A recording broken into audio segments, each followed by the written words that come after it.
Voilà, ça se raccordait à ceci.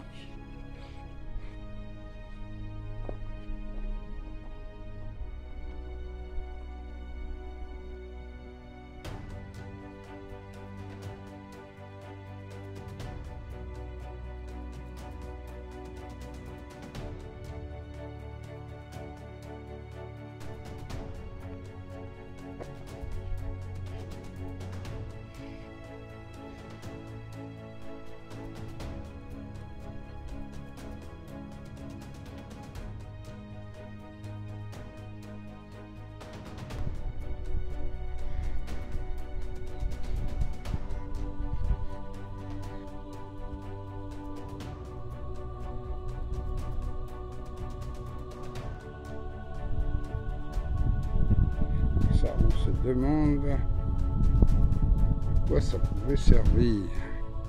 Qu'est-ce que c'était? C'est que ça, comme dirait ma petite fille. Ah oui.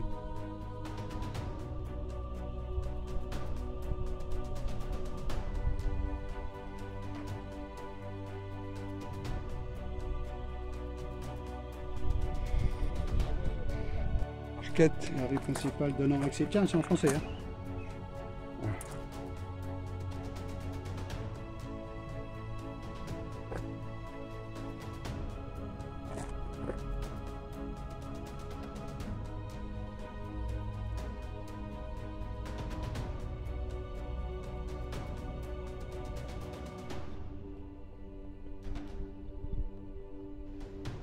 Alors ce lieu servait de marché à l'entrée du château et à l'époque était bien sûr couvert.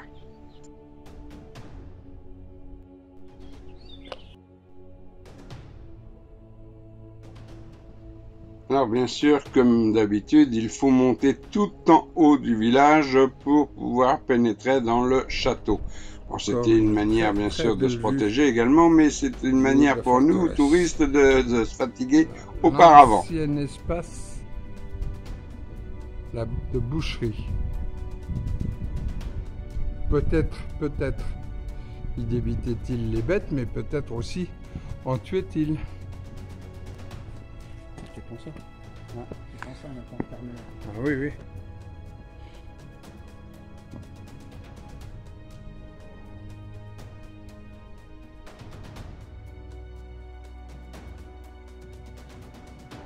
On est censé le voir, hein, parce que... Il est là. Non, non, non, il est là. Regarde. Descends.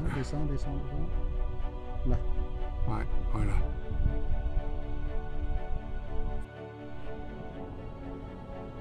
Une représentation du château et du village aux alentours.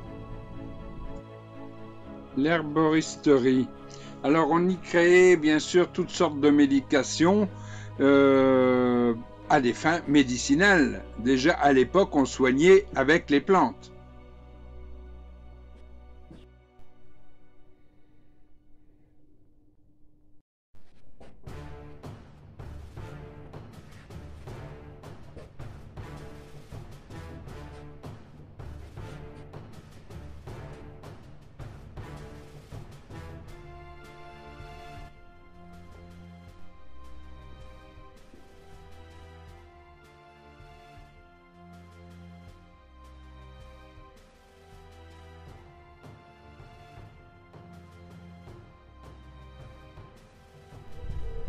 Le puits qui était utilisé pour les habitations, puisqu'apparemment ce seraient des traces d'habitation d'origine islamique. Voilà, tout ça, ce sont les traces d'habitation de l'époque. Hein.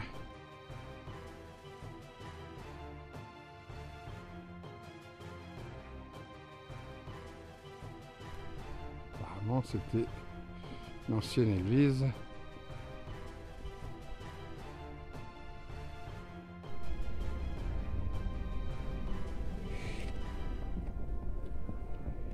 Traces de poterie. Ça pouvait être des réserves, des caves.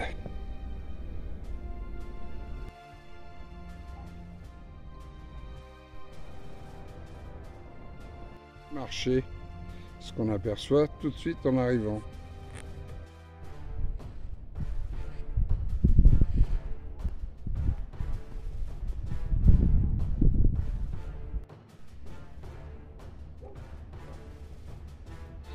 Voilà, toujours des habitations autour.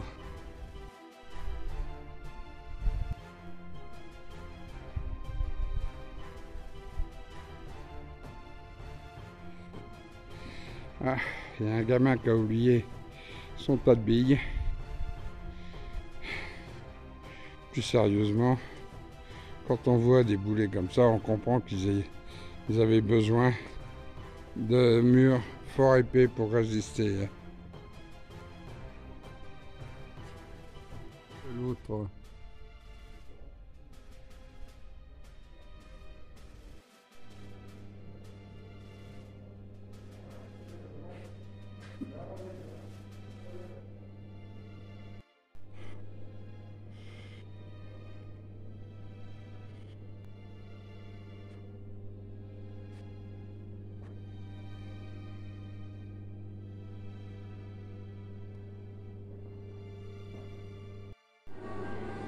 Los árabes yemeníes del linaje.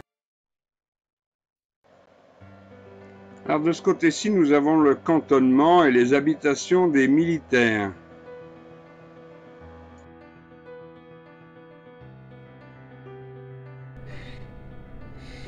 Voilà.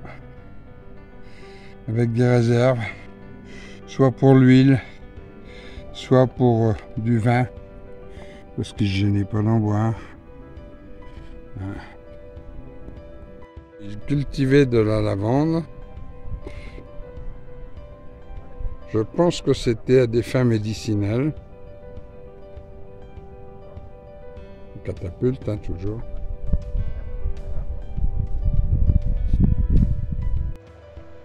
Alors nous avons là une représentation des différents seigneurs selon les époques qui se sont succédés à régner sur ce château.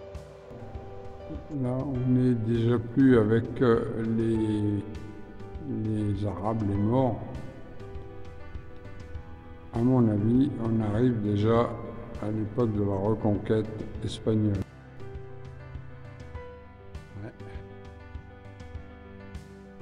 Représentation des scènes de la vie de l'époque, bien sûr, hein, que ce soit dans les tavernes ou dans les maisons.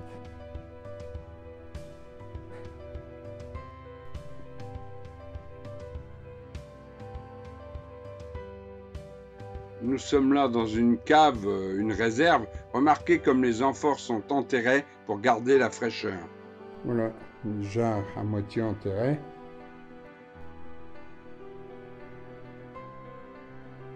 Ouais. Alors ici, bah, c'était leur cave, hein, un cellier quoi. Ils sont là en train de fouler le raisin au pied, bien sûr. Alors bien sûr, il faut imaginer tout ça avec un toit au-dessus de la tête. Hein. C'était pas ouvert comme ça l'est. Hein. Je ne sais pas si les chemins étaient réellement pavés comme ça, quoi, à l'époque, ou si c'était simplement des grosses dalles. Mais si ça l'était, c'était chouette et c'était du boulot. Mur d'enceinte, bon là ils l'ont protégé pour les intempéries. Hein.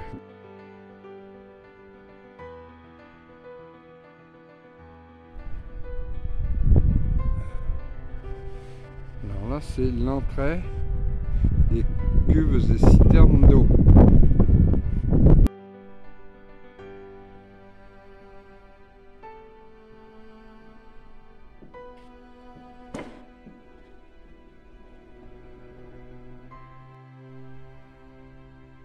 Voilà la forteresse avec le village tout autour, tel que elle se trouvait à cette époque, donc 13e, 14e siècle. Il faut savoir que les seigneurs arabes sont arrivés je crois, au Xe siècle. Voilà, des tombes de l'époque, je pense, arabe. Alors, je pense que à la base, ça devait être une mosquée.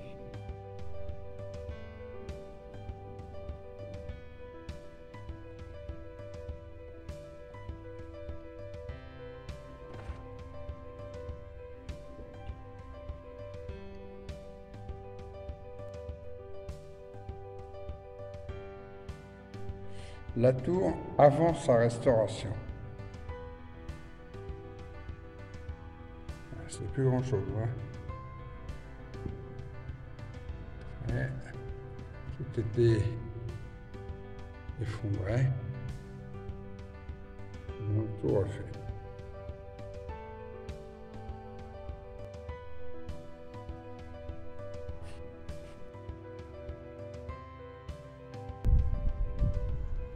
Une autre zone de marché et d'approvisionnement, il fallait bien nourrir les familles qui vivaient à l'intérieur.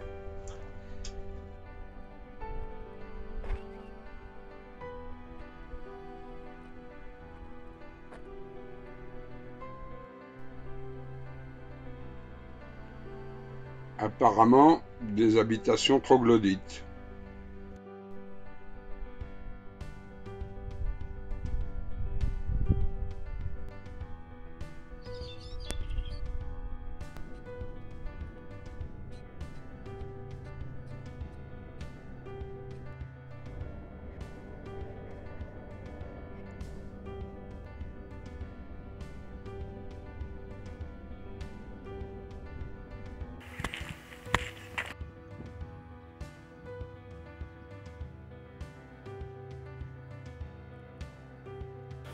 Regardez la taille du boulet par rapport à ma main.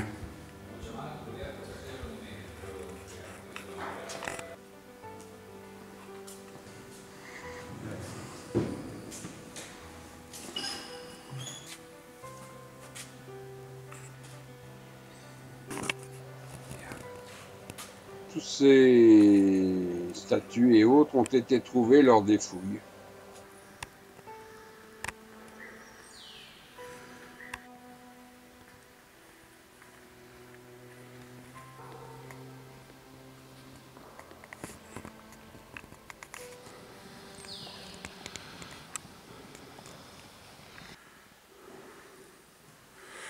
Bureau ou presbytère, on ne sait pas. Très bien.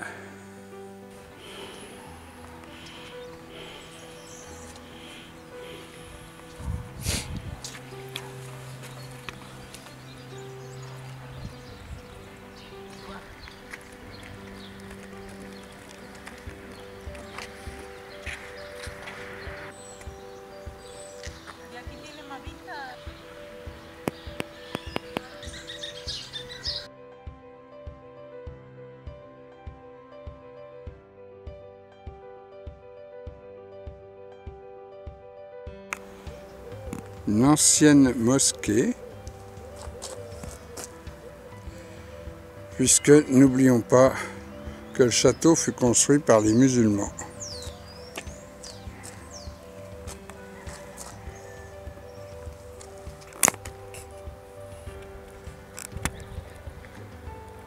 La cour intérieure.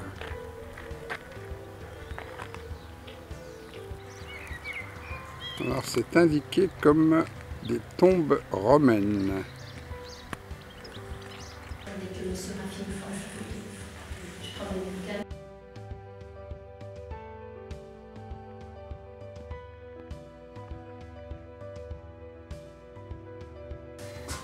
Position de défense qui est quand même particulièrement inconfortable.